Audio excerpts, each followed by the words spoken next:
Welcome back. Their music is among Cuba's greatest exports, and through it the Buena Vista Social Club has gained fans worldwide.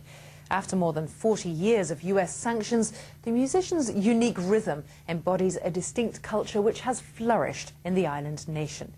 All next week we'll have special coverage from Inside Cuba, and we begin tonight with Michael Voss's report on the Buena Vista Beat.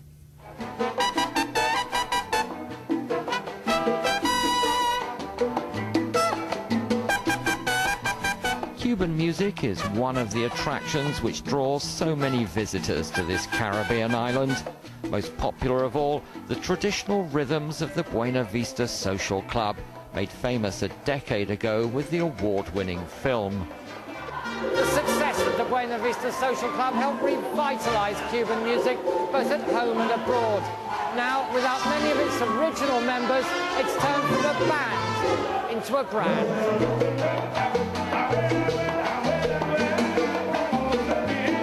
The singer here is Felix Baloy, who featured on many of the original albums.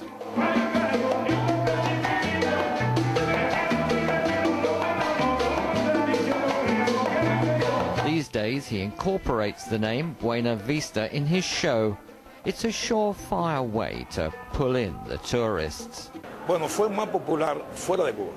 This music is more popular outside of Cuba these days. This is such a musical country with so many different rhythms. Young people have gone their own way. You still hear it in Cuba, but for the rest of the world, Buena Vista remains the sound of Cuba.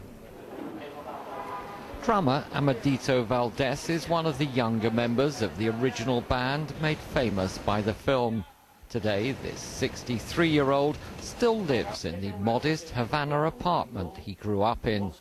Like so many of the others, he carved out a successful international career with a band of his own, though the surviving members do get back together from time to time.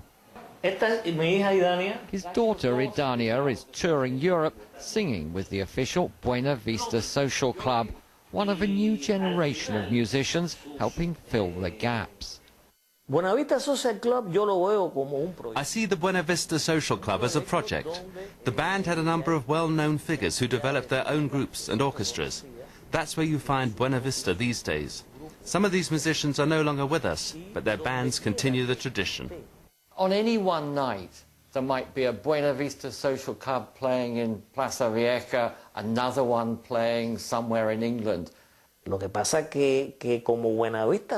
What's happened is that since Buena Vista Social Club has been converted into a trademark which identifies Cuban music, a lot of promoters want to use the name to sell their products.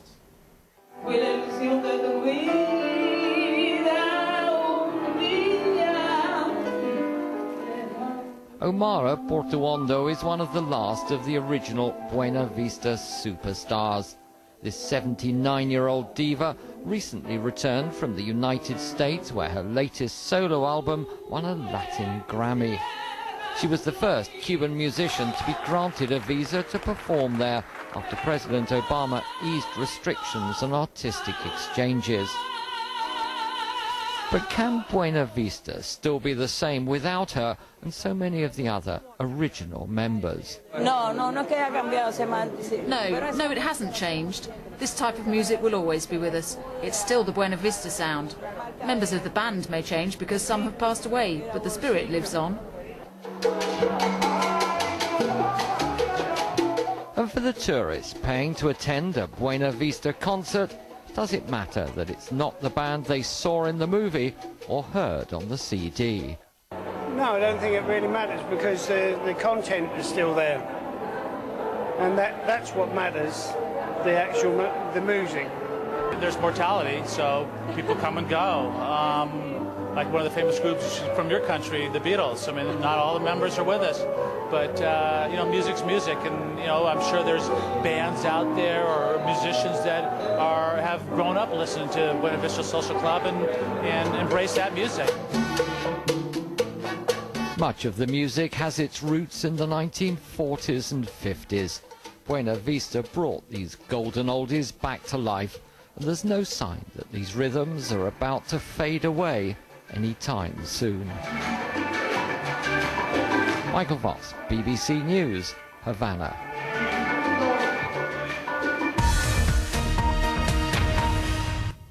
Coming up next week on BBC World News America, we'll have a series of special reports from Cuba, culminating in 2 nights of live programmes anchored from Havana by Matt Fry. The American and Cuban governments have been at odds for decades, but under all the icy rhetoric, might there be a thaw underway? I think there is a disconnect from what you hear from the people and the politicians.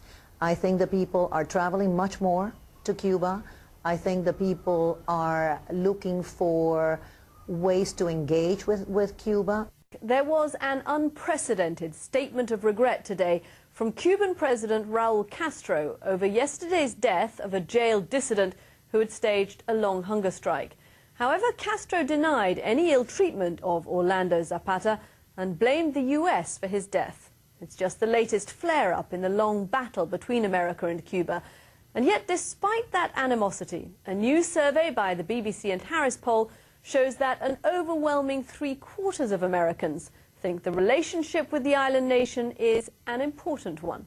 All this week, we're bringing you a series of special reports from Inside Cuba. Tonight, Michael Voss looks back at the past half-century full of contentious exchanges. Few countries arouse such conflicting emotions as Cuba. Condemned by Washington as a repressive one-party state, admired by others as a champion of the poor, providing free healthcare and education. For years, Cuba was America's Caribbean playground, with its mafia-run gambling and nightclubs, all overseen by the corrupt US-backed dictator Fulgencio Batista. The streets were packed with expensive new American cars. Those were boom times, and US influence was everywhere. The modern conflict between neighbors started in 1959, when Fidel Castro and his band of young, bearded guerrilla fighters, including the legendary Che Guevara, swept to power after leading an insurgency against Batista. Fidel set out to create a utopian society without private property, communism in America's backyard at the height of the Cold War. In its first year, the revolutionary government nationalized large farms, factories, banks and public utilities with little or no compensation. More than $1 billion of US property was seized. The US reacted by imposing a trade embargo, severely limiting commercial, economic and financial transactions in an effort to topple Castro's government. The tension escalated in 1961 as the CIA tried to overthrow Castro in the Bay of Pigs invasion using Cuban exiles. The effort was a disaster. The invading force was defeated, Washington humiliated. It threw Castro firmly into the arms of the Soviet Union, a relationship which brought the world to the brink of nuclear war. In 1962, US spy planes discovered the Russians installing ballistic missiles on Cuba. President Kennedy ordered a naval blockade. The Cuban Missile Crisis eventually ended after the Soviets backed down, with the US pledging not to invade the island. 1 million people have left Cuba since the revolution for the United States alone. Initially, it was the upper and middle classes. Later came the mass exodus of the Mariel boat lift, followed by other attempts to flee on makeshift rafts. These days, the US grants 20,000 visas a year. The new generation of Cubans are as much economic as political migrants. The embargo, almost 50 years on, remains in place, primarily from pressure by Cuban-American exiles whose votes are critical in swing state Florida. Food is one exception to the embargo, though Cuba must pay in cash for all imports as credit is forbidden. Today, the United States is the 5th largest exporter to Cuba. Despite financial pressures, the Cuban state has struck to socialist principles, though recent years have seen more private sector employment and some self-employment. In the absence of trade from the US, Cuba has found a new friend in China and strong support from Hugo Chavez of Venezuela, a major oil and gas exporter. The economy has also survived with the help of Canadian, European and Latin American investments, especially in tourism. 2.5 million visitors, predominantly from Canada and the European Union, flock to Cuba every year, generating revenue in the billions of dollars. But the money sent home by Cubans living abroad, many of them in the US city of Miami, is crucial to the economy. Fidel Castro survived numerous CIA assassination attempts and the collapse of the Soviet Union, which had bankrolled his revolution. In the end, though, it was ill health which forced him to step down. Raúl took over the presidency in 2006, and many looked to see what changes he would bring.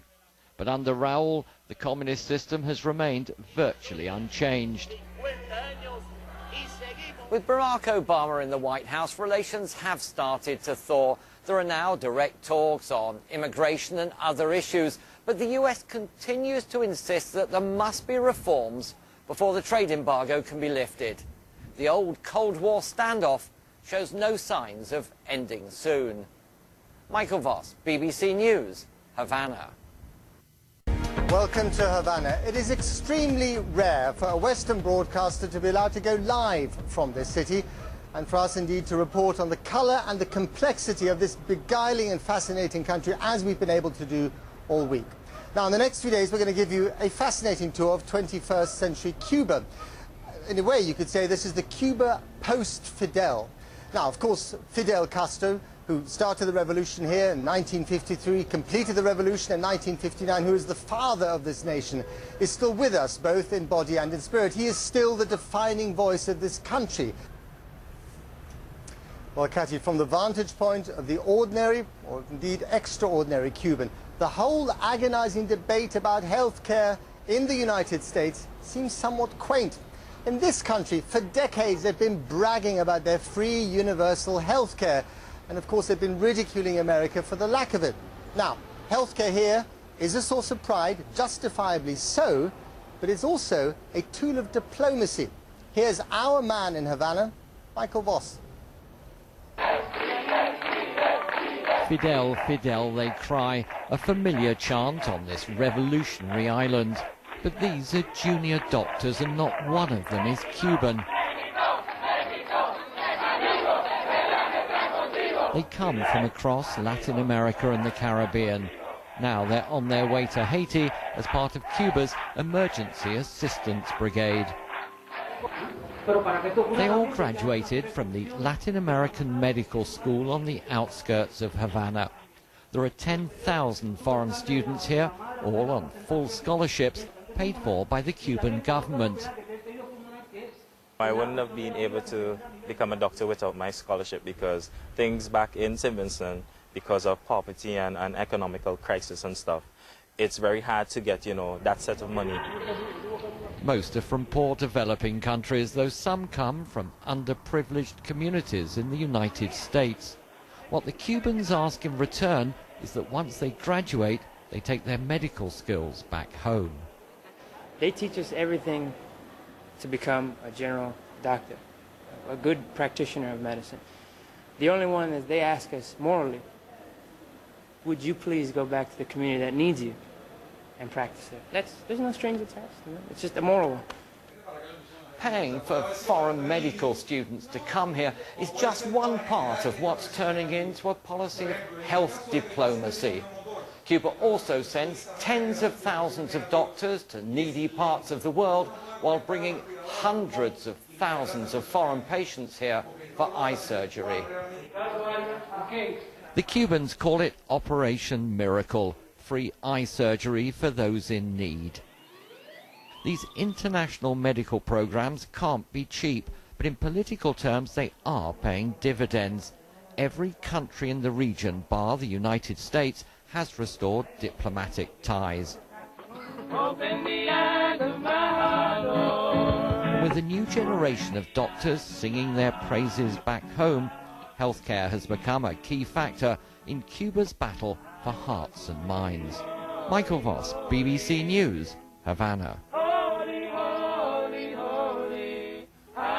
And I'll be back in just a minute from here in Havana on this special edition of BBC World News America. With so many different rhythms, young people have gone their own way. You still hear it in Cuba, but for the rest of the world, Buena Vista remains the sound of Cuba. Drummer Amadito Valdez is one of the younger members of the original band made famous by the film. Today, this 63-year-old still lives in the modest Havana apartment he grew up in. Like so many of the others, he carved out a successful international career with a band of his own. Though the surviving Cuban music is one of the attractions which draws so many visitors to this Caribbean island. Most popular of all, the traditional rhythms of the Buena Vista Social Club, made famous a decade ago with the award-winning film. The success of the Buena Vista Social Club helped revitalise Cuban music, both at home and abroad. Now, without many of its original members, it's turned from a band into a brand. The singer here is Felix Baloy, who featured on many of the original albums.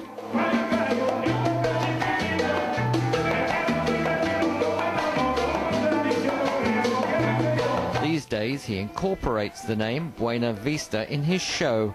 It's a surefire way to pull in the tourists.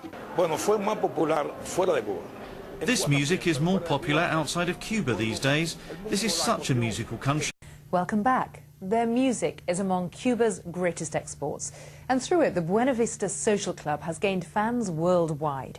After more than 40 years of US sanctions, the musicians' unique rhythm embodies a distinct culture which has flourished in the island nation. All next week we'll have special coverage from Inside Cuba, and we begin tonight with Michael Voss's report on the Buena Vista Beat.